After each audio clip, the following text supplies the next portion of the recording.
Hello friends, welcome to our YouTube channel brain for code learning. तो आज का जो हमारा टॉपिक है iOS एप्लीकेशन डेवलपमेंट के अंदर वो है किस तरीके से हमने जो डेटा है वो जेसन फाइल में से फैच करना है और उसे हमने डिकोड करना है ताकि iOS एप्लीकेशन के अंदर हम उसे टेबल व्यू के अंदर जो है वो डिस्प्ले करवा पाएँ।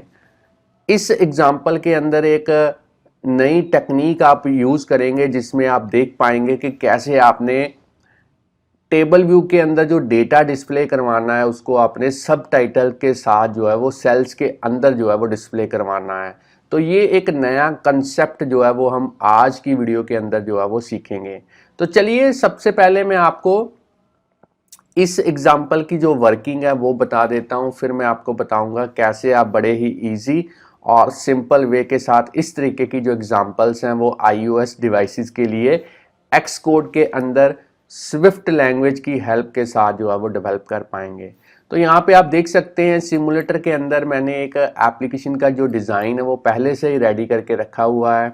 आप देख सकते हैं किस तरीके से डेटा को मैंने टेबल व्यू के अंदर सेल्स में जो है वो डिस्प्ले करवाया हुआ है और आप हर एक सेल के अंदर दो तरह का जो डेटा है वो देख पा रहे हैं। एक तो कंट्री का नेम है और साथ में उस कंट्री की कैपिटल का नेम भी जो है वो हमने सब टाइटल की हेल्प के साथ जो है वो डिस्प्ले करवाया हुआ है। अब आप कहेंगे ये सारा डेटा जो है वो कहाँ से आया, तो मैं आपको बता दूं ये सारा डेटा हमने एक लाइव सर्वर से जो जेसन की फाइल है उसको फेच किया है और उसे स्विफ्ट लैंग्वेज की हेल्प के साथ हमने डिकोड किया है। अगर मैं आपको जेसन फाइल के बारे में बताऊं तो आप देख सकते हैं जो जेसन की फाइल है वो हमारी किसी वेब सर्वर के ऊपर पड़ी हुई है और यहाँ पे आप देख सकते हैं किस तरीके से हमने ये वाली फाइल के अंदर जो डेटा है उसको जावास्क्रिप्ट ऑब्जेक्ट नोटेशन की फॉर्म के अंदर जो है वो डिस्प्ले करवाया हुआ है। यहाँ पे आप देख सकते हैं ये फाइल बनी हुई है और इसी डेटा को हमने फेच किया है यहाँ पे एप्लीकेशन के अंदर और उसे प्रॉपरली डिकोड करके डिस्प्ले करवाया है टेबल व्यू की हेल्प के साथ। तो ये है हमारी आज की एग्जांपल जिसमें हम डिफरेंट कंट्रीज़ के जो नेम्स हैं उनके साथ उनकी जो कैपिटल का नेम है वो भी डिस्प्ले करवाएंगे। तो काफ़ी इंटरेस्टिंग एग्जांपल है और अब मैं आपको थ्योरी के रिलेटेड फिर से एक दो टर्म्स जो हैं वो इस एग्जांपल के रिलेटेड जो इम्पॉर्टेंट है वो बताना चाहता हूं। तो चलिए फ्रेंड्स, अगर आपने हमारे प्रीवियस वीडियो ट्यूटोरियल्स इसी टॉपिक के रिलेटेड नहीं देखे तो वो भी आप शुरू से जो है वो फॉलो कर लें क्योंकि वो भी टॉपिक आपके लिए काफ़ी हेल्पफुल रहेंगे। तो सबसे पहला है जेसन। तो ये बेसिकली एक लाइट वेट फॉर्मेट है जिसका जो फुल फॉर्म है वो है जावास्क्रिप्ट ऑब्जेक्ट नोटेशन। तो सर्वर के ऊपर अगर आप डेटा स्टोर करवाना चाहते हैं और उसे किसी एप्लीकेशन के लिए यूज़ करना चाहते हैं या ट्रांसपोर्ट करना चाहते हैं डेटा, तो आप जेसन का जो यूज़ है वो कर सकते हैं। अब मैं आपको बताता हूँ कोडेबल। तो ये बेसिकली एक प्रोटोकॉल है क्योंकि जो डेटा है सर्वर के ऊपर इस फॉर्मेट में पड़ा हुआ है मगर हमने जो फॉर्मेट यूज़ करना है एप्लीकेशन के अंदर वो है स्ट्रक्चर। तो जो कन्वर्जन है डेटा की जेसन से स्ट्रक्चर में या फिर स्ट्रक्चर से जेसन में, वो सारी कन्वर्जन कौन करता है, वो कोडेबल जो प्रोटोकॉल है वो हमें प्रोवाइड किया गया है इसी काम के लिए। तो यहाँ पे एक टिप मैंने प्रोवाइड की है कि आपका जो नेम यहाँ पे आपने यूज़ किए हैं जेसन फाइल के अंदर कीज़ के लिए, वही सेम नेम सेम स्पेलिंग के साथ आपने स्ट्रक्चर का जब प्रॉपर्टीज़ को इम्प्लीमेंट करना है तो उन प्रॉपर्टीज़ का नेम जो है वो आप सेम रखिए क्योंकि इससे जो डिकोडिंग होगी बड़ी इजी हो जाएगी। तो आगे जो नेक्स्ट जो हमारा यहाँ पे है वो है हमने किस तरीके से डेटा को फेच किया है जेसन या फिर आप वेब एपीआई से भी सेम इसी वे के साथ जो है वो डेटा को असेस कर सकते हैं। तो मैंने यूआरएल सेशन को जो है वो यूज़ किया है। अब बात करते हैं कंप्लीशन हैंडलर की। तो बेसिकली ये एक मेथड या फंक्शन ही है जो अपने कॉलिंग मेथड को जो है फीडबैक देता है जब हम कोई ऐसी टास्क करना चाहते हैं जिसमें थोड़ा टाइम लगेगा एप्लीकेशन के अंदर, तो हम कंप्लीशन हैंडलर की हेल्प लेते हैं ताकि जैसे ही कंप्लीशन हैंडलर अपनी टास्क को कंप्लीट कर ले तो ये वापस हमारी एप्लीकेशन को एक फीडबैक देता है कि टास्क जो है वो कंप्लीट हो चुका है। अब बात करते हैं स्ट्रक्चर की या स्ट्रक्ट की। तो ये स्विफ्ट में एक यूज़र डिफाइंड डेटा टाइप है जिसमें हम प्रॉपर्टीज़ एंड बिहेवियर को जो है वो इनकैप्सुलेट कर सकते हैं। अब बात करते हैं एप्लीकेशन ट्रांसपोर्ट सिक्योरिटी की। तो ये फीचर जो है एप्पल की तरफ से दिया गया है ताकि जो यूज़र आपकी एप्लीकेशन को यूज़ कर रहा है उसकी प्राइवेसी और डेटा इंटीग्रिटी जो है वो बनी रहे। तो हमें इसमें जो है थोड़ी सी कॉन्फ़िगरेशन करनी पड़ेगी क्योंकि ये जो HTTP के नॉर्मल जो अनसिक्योर कनेक्शंस हैं उनको ब्लॉक करता है। तो यहाँ पे मैंने जो सर्वर के ऊपर फाइल अपलोड की है वो बेसिकली एक अनसिक्योर सर्वर है। यहाँ पे आप देख सकते हैं HTTP के साथ S नहीं लगा हुआ। तो इसीलिए हमें इस URL के डेटा को असेस करने के लिए ATS में थोड़ी सी कॉन्फ़िगरेशन जो है वो करनी पड़ेगी। अब बात करते हैं नेक्स्ट अपने UI एलिमेंट की। तो वो है UI टेबल व्यू। तो बेसिकली iOS के अंदर एक बिल्ट इन क्लास है जिसको डिज़ाइन किया गया है स्पेशली इसी पर्पस के लिए ताकि डेटा को आप as a scrolling list of items की फॉर्म के अंदर इस तरीके से जो है वो डिस्प्ले करवा पाएँ। तो जो टेबल व्यू है उसको मैनेज कौन करता है? उसको टेबल व्यू कंट्रोलर मैनेज करता है। कहने का मतलब जो यहाँ पे UI table view controller class है ये बेसिकली UI टेबल व्यू की सुपर क्लास है। तो चलिए ये तो थी थ्योरी के रिलेटेड थोड़ी सी इंफॉर्मेशन ताकि जो नए मेंबर्स हैं हमारे वो भी गूगल पे इन टर्म्स को सर्च करके इनके बारे में और भी जो इन्फॉर्मेशन है वो गेन कर पाएँ क्योंकि वीडियो के अंदर हर एक टर्म को एलैबोरेट करना डिटेल में पॉसिबल नहीं है क्योंकि इससे वीडियो जो है वो काफ़ी लंबी हो जाती है। तो इसलिए आप खुद से जो है वो सर्च कीजिए। मैंने आपको मेन पर्पस जो है वो हर एक टर्म का जो है वो बता दिया है। अब हम प्रैक्टिकली देखेंगे कि आज की एग्जांपल हमने कैसे एक्स कोड के अंदर डेवलप करनी है, इम्प्लीमेंट करनी है। तो उसके लिए सबसे पहले इस प्रोजेक्ट को मैं स्टॉप कर देता हूँ। इस पूरे प्रोजेक्ट को मैं क्लोज कर देता हूँ। एक नए प्रोजेक्ट के साथ यहाँ पे शुरुआत करेंगे बिल्कुल बिगिनिंग से। यहाँ पे सिंगल व्यू ऐप को हम इम्प्लीमेंट करेंगे। अब हमने यहाँ पे कोई भी एक आज की एग्जांपल के बारे में जो भी आप एप्लीकेशन का नेम रखना चाहते हैं वो यहाँ पे प्रोवाइड कर सकते हैं। तो मैं अपने अकॉर्डिंगली यहाँ पे एक नेम दे देता हूँ। तो चलिए यहाँ पे मैं नेम दे देता हूँ 177 गेट डेटा फ्रॉम जेसन और यहाँ पे टेबल व्यू सब टाइटल। चलिए बाकी सेटिंग्स आपने डिफ़ॉल्ट रहने देनी है और जो लैंग्वेज हम यूज़ करेंगे आज की एग्जांपल के लिए वो हम करेंगे स्विफ्ट।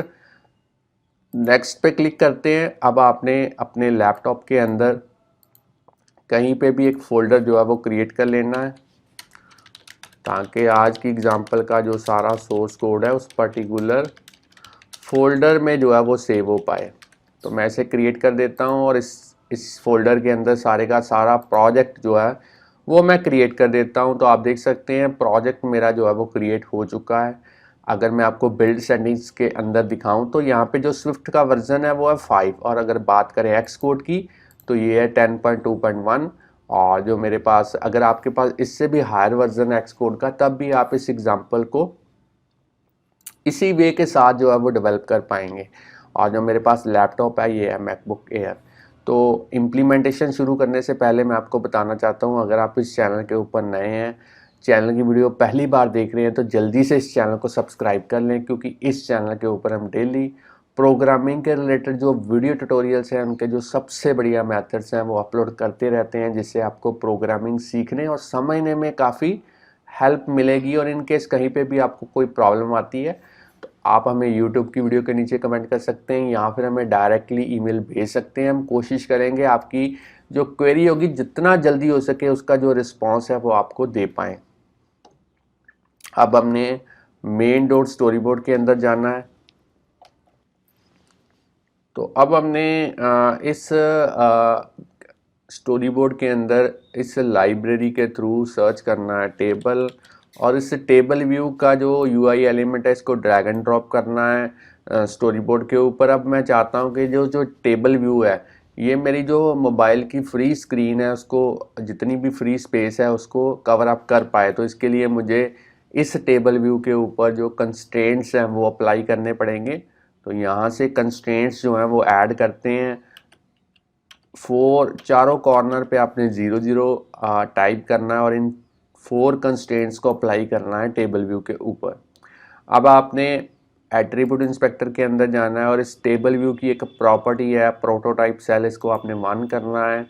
साइज इंस्पेक्टर के अंदर जाने के बाद रो की हाइट आप अपने अकॉर्डिंगली दे सकते हैं, मैं यहाँ पे 100 लिख रहा हूँ। अब इस टेबल व्यू सेल को सिलेक्ट करेंगे और इसकी भी जो रो की हाइट है वो मैं कर देता हूँ 100।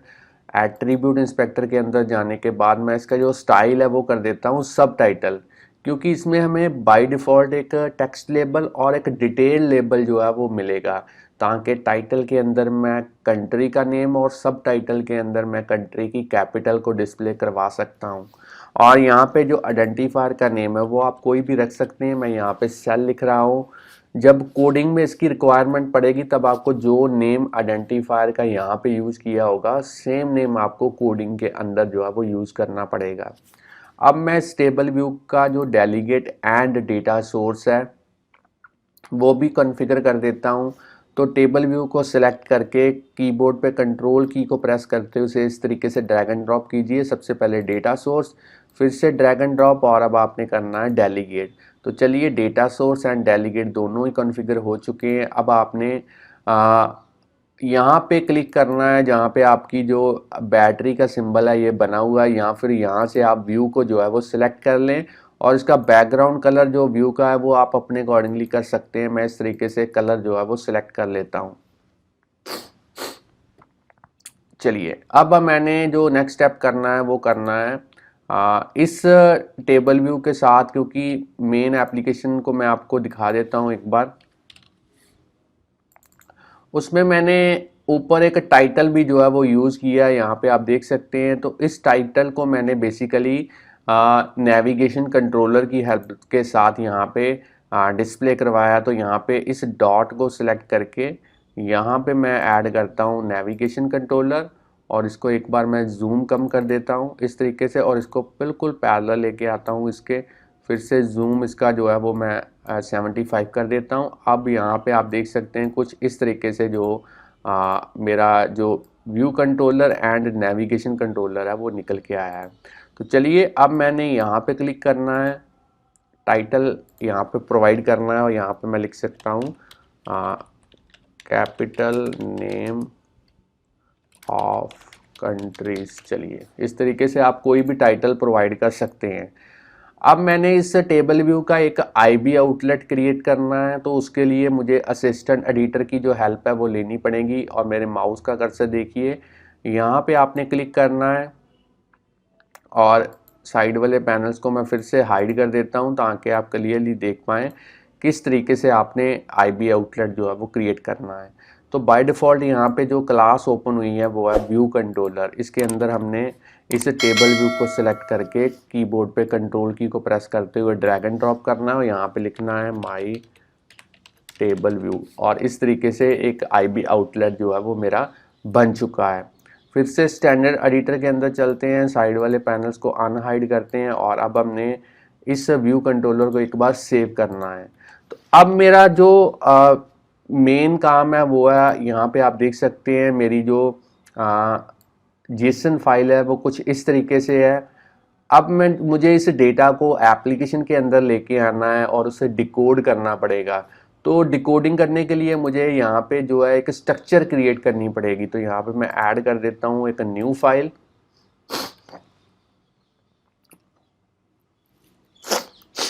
और ये स्विफ्ट फाइल होगी। नेक्स्ट पे क्लिक करेंगे। इस फाइल का नेम आप कोई भी रख सकते हैं, मैं अपने अकॉर्डिंगली रख रहा हूँ कैपिटल नेम्स और इसे क्रिएट कर रहा हूँ प्रोजेक्ट के अंदर।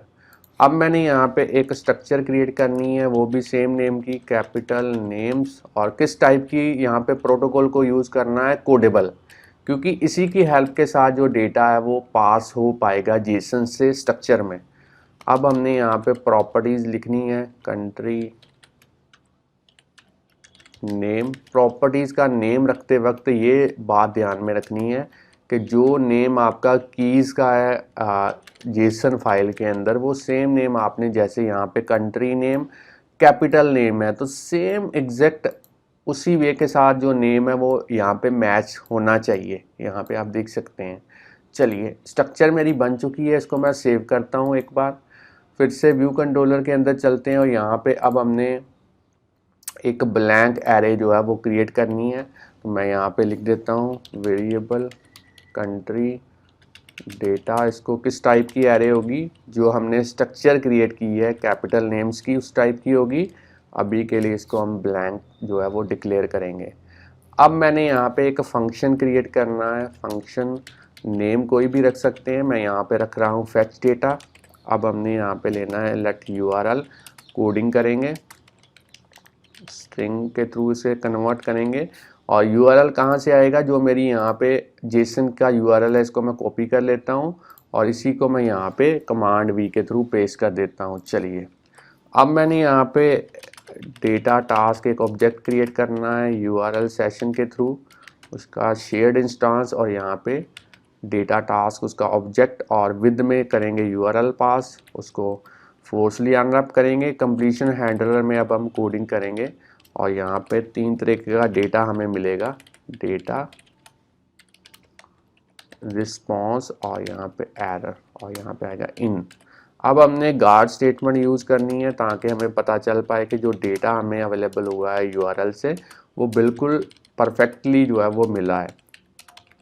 नहीं तो एल्स के थ्रू हम काम वही रोक देंगे और आउटपुट विंडो में एक एरर को प्रिंट करवाएंगे ताकि हमें पता चल पाए कि डेटा को असेस करते वक्त पर्टिकुलर यूआरएल से हमें डेटा जो है वो नहीं मिला, जहाँ कोई और प्रॉब्लम थी, और इसको हम करेंगे रिटर्न। और अगर डेटा हमें प्रॉपरली मिल जाता है तो अब हम यहाँ पे लिखेंगे एक और एरे क्रिएट करेंगे, टेम्परेरी एरे होगी कंट्री लिस्ट की। यहाँ पे किस टाइप की एरे होगी, कैपिटल नेम्स की। इसको ब्लैंक एरे यहाँ पे डिक्लेयर करते हैं। अब हमने डू स्टेटमेंट यहाँ पे यूज़ करनी है और इस डू स्टेटमेंट में अगर कोई भी एरर अकर होती है तो हमें उसे कैच के थ्रू जो है वो पकड़ना है। तो यहाँ पे हम कैच में प्रिंट करवाएंगे error occurred while decoding Jason into Swift structure, और एरर को डायरेक्टली स्ट्रिंग इंटरपोलेशन के थ्रू जो है वो हम प्रिंट करवाएंगे। डू में हम जो है वो डिकोडिंग करेंगे, डेटा किस में आएगा, सी लिस्ट में आएगा, और यहाँ पे हम जेसन डिकोडर को यूज़ करेंगे, डिकोड करेंगे किसकी हेल्प के साथ, जो मेरा यहाँ पे था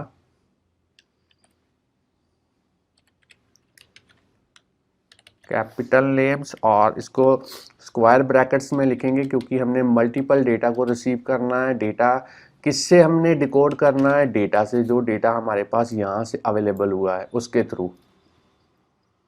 अब हम क्या करेंगे, हमने जहाँ पे आपकी यहाँ पे जो कंप्लीशन हैंडलर ख़त्म हो रहा है, एंड है कंप्लीशन हैंडलर का, यहाँ पे जो राउंड ब्रैकेट है, इसके बाद हमने डेटा टास्क को रिज्यूम करना है इस तरीके से।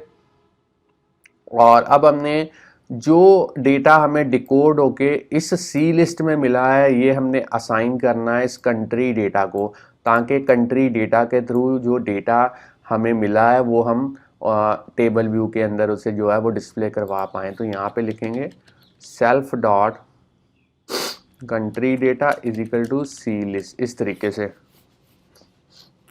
और अब हमने यहाँ पे जो अपना टेबल व्यू है उसको भी एक बार रिफ़्रेश करना है, तो उसको रिफ़्रेश करने के लिए डिस्पैच क्यू डॉट असिंक को यूज़ करेंगे, क्योंकि जब भी आप कंप्लीशन हैंडलर में किसी भी यूआई एलिमेंट को रिफ़्रेश करना चाहते हैं, यूआई एलिमेंट में चेंजेस करना चाहते हैं, तो आपको वो सारा काम मेन थ्रेड के थ्रू ही करना पड़ेगा। तो यहाँ पे आप देख सकते हैं कंप्लीशन हैंडलर के अंदर है हम, तो इसलिए मेन थ्रेड में चेंजेस करने के लिए हमें माई टेबल व्यू डॉट रीलोड वाले मेथड को इसे dispatch Q dot main dot async के अंदर जो है वो यूज़ करना पड़ेगा। अब हमने टेबल व्यू को इम्प्लीमेंट करना है, तो टेबल व्यू को इम्प्लीमेंट करने के लिए सबसे लास्ट में एक्सटेंशन को यूज़ करेंगे व्यू कंट्रोलर, 2 प्रोटोकॉल्स यूज़ करेंगे UI table view delegate, UI table view data source. तो यहाँ पे मैं आपको बात बताना चाहता हूँ कि जब भी आपने प्रोटोकॉल्स को यूज़ करना है तो उनको कंफर्म करने के लिए उनका जो कंपलसरी मेथड्स हैं वो कोड करने पड़ते हैं। तो जैसे ही मैं फिक्स पे क्लिक करूँगा तो जो कंपलसरी मेथड्स हैं उनके जो स्केलेटन है वो यहाँ पे बन चुका है। अब हमने इन दोनों को कोड करना है। तो सबसे पहला टेबल व्यू का फंक्शन है जिसमें आप पैरामीटर देख सकते हैं, number of rose in section. यहाँ पे हम रिटर्न करेंगे जितना कंट्री डेटा के अंदर जो नंबर ऑफ एलिमेंट्स होंगे, यहाँ पे आप देख सकते हैं जिसमें एक्चुअल डेटा है उतने नंबर ऑफ रोज जो हैं वो टेबल व्यू के अंदर जो है वो होंगी।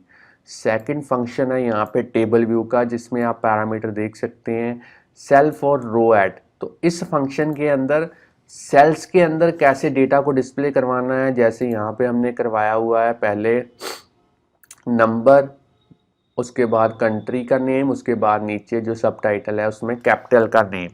तो ये प्रिंट करवाने के लिए अब हम यहाँ पे कोड लिखेंगे let cell equal to my table view dot dequeue reusable cell, यहाँ पे आइडेंटिफायर में सेल इंडेक्स पाथ, और अब आप कहेंगे यहाँ पे सेल कहाँ से आया। तो मैं एक बार फिर से आपको रिमाइंड करवा देता हूँ कि टेबल व्यू के अंदर सेल को कॉन्फ़िगर करते वक्त जो आइडेंटिफायर का नेम आपने यहाँ पे लिखा था वही सेम नेम अब मैंने जो है वो कोडिंग के अंदर जो है वो यूज़ किया है। तो इस बात का आपने ध्यान रखना है। अब हम सेल के थ्रू उसका जो टेक्स्ट लेबल है, टाइटल है, उसकी टेक्स्ट प्रॉपर्टी को सेट करेंगे। डेटा कहाँ से आएगा, स्ट्रिंग इंटरपोलेशन यूज़ करेंगे। सबसे पहले इंडेक्स पार्ट डॉट रो +1 मैंने इसलिए किया क्योंकि टेबल व्यू की जो रो है वो 0 से शुरू होती है, मगर हमने काउंटिंग जो डिस्प्ले करवानी है वो 1 से करवानी है, इसलिए मैंने +1 जो है वो कर दिया है। अब हम यहाँ पे एक और डेटा यूज़ करेंगे। वो डेटा कहाँ से आएगा, कंट्री डेटा में से आएगा। कौन सा element, index path dot row, कौन सा एट्रीब्यूट, कंट्री नेम। चलिए पहला टाइटल जो है वो मेरा बन चुका है। अब मैंने उसका सब टाइटल सेट करना है। तो detail text label dot text property, data कहाँ से आएगा, फिर से स्ट्रिंग इंटरपोलेशन। अब हम यहाँ पे करेंगे country data index path dot row, और कौन सा एट्रीब्यूट, कैपिटल नेम। चलिए सेल को हमने करना है रिटर्न। तो ये जो टेबल व्यू वाला जो इम्प्लीमेंटेशन वाला कोड है ये भी हमने कर दिया है। अगर आप चाहते हैं तो वीडियो को यहाँ पे पॉज करके इसकी कोडिंग जो है वो नोट डाउन कर सकते हैं। अब आप इसकी भी जो कोडिंग है वो यहाँ तक पहले नोट डाउन कीजिए, डू तक वीडियो को पॉज करके। अब आप यहाँ से लेके यहाँ तक इसकी कोडिंग जो है वो नोट डाउन कर सकते हैं। अब हमने इस फैच डेटा को कॉल कहाँ पे करना है, आपने इसे व्यू डिड लोड के अंदर जो है वो कॉल करना है।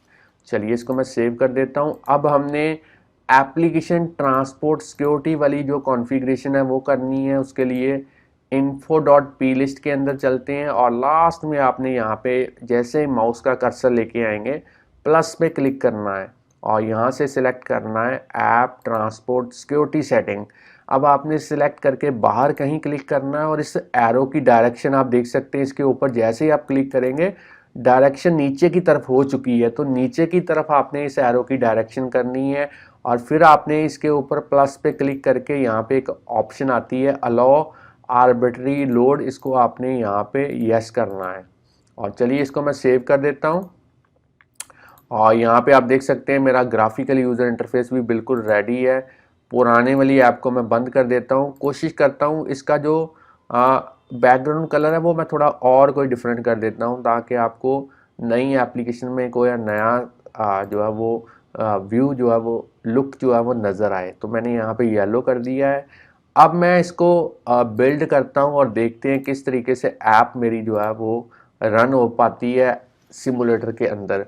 तो ऐप विदाउट एनी एरर जो है वो बिल्ड हो चुकी है। अब इसकी आउटपुट देखते हैं किस तरीके से निकल के आती है। तो यहाँ पे प्रोसेसिंग चल रही है और आप देख सकते हैं बिल्कुल परफेक्टली जो डेटा है वो इस जेसन फाइल में से असेस हो चुका है, डिकोड हो चुका है प्रॉपरली और उसके बाद में टेबल व्यू के अंदर जो है वो डिस्प्ले हो चुका है। तो फ्रेंड्स आज आपने सीखा कैसे आप बड़े इजी वे के साथ जेसन का डेटा जो है, जेसन फाइल का जो डेटा है उसको आप टेबल व्यू में डिस्प्ले करवा सकते हैं। तो फ्रेंड्स जल्दी से इस वीडियो को लाइक कीजिए। अगर और भी वीडियोस हमारे चैनल के ऊपर आप इसी तरीके से देखना चाहते हैं तो चैनल को सब्सक्राइब करना मत भूलिए, बेल आइकॉन को प्रेस कीजिए ताकि जैसे ही हम कोई नई वीडियो इस चैनल के ऊपर अपलोड करें तो उसका जो नोटिफिकेशन है वो आपके पास उसी टाइम पे पहुंच पाए। तो चैनल के साथ बने रहिए, वीडियोस देखते रहिए, प्रोग्रामिंग सीखते रहिए। Thanks friends for watching our videos. मिलते हैं नेक्स्ट वीडियो के अंदर किसी नए टॉपिक के साथ। तब के लिए बाय बाय।